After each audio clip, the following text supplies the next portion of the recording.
Assalamualaikum warahmatullahi wabarakatuh. Perkenalkan, nama saya Saiful Bahri dari PJKR 4A. Saya di sini akan menjawab evaluasi bab 4 tentang gaya.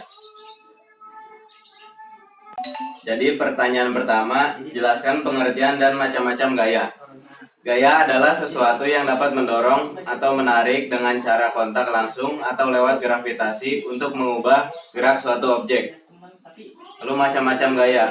Gaya yang pertama, gaya berat atau gaya gravitasi, merupakan gaya luar yang harus ditentang oleh badan manusia dalam semua gerakannya. Lalu yang kedua, gaya tahanan, merupakan gaya eksternal, yaitu seperti sudah dijelaskan di bab sebelumnya, bahwa percepatan yang ada di positif dan negatif, percepatan negatif merupakan perlambatan gerak. Lalu yang ketiga, gaya gesekan, merupakan gaya salah satu gaya yang juga merupakan tahanan gesekan, terjadi apabila benda saling kontak pada permukaan yang sama oleh adanya gaya yang bekerja dari benda yang satu terhadap benda yang lainnya atau sebaliknya. Lalu yang terakhir, gaya kontraksi otot atau kekuatan, merupakan gaya dari dalam tubuh, merupakan salah satu gaya yang paling penting dalam dunia olahraga. Lalu pertanyaan kedua, yaitu sebutkan dan jelaskan aspek-aspek gaya. Yang pertama, besarnya gaya. Besarnya gaya dapat dihasilkan oleh badan, berbeda-beda pada tempat-tempat yang berbeda. Makin jauh objek dari pusat bumi, makin kecil tarikan gravitasi dan makin kurang beratnya. Lalu yang kedua, titik tangkap gaya. Ialah titik di mana gaya dikenalkan pada suatu objek.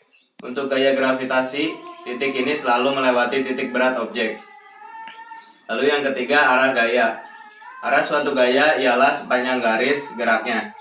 Karena gaya gravitasi menarik semua objek ke arah pusat bumi, maka arah gravitasi adalah vertikal ke bawah.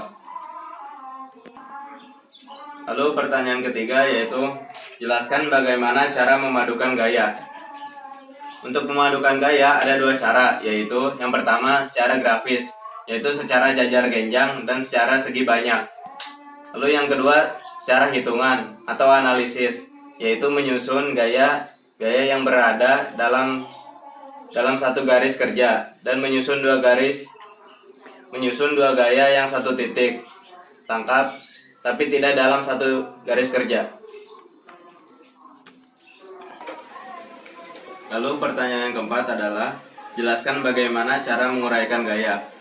Jadi cara menguraikan gaya adalah sebuah gaya R yang bekerja untuk membentuk sudut alfa terhadap bidang datar dapat diuraikan menjadi komponen-komponen gaya yang bekerja pada sumbu X, yaitu vertikal.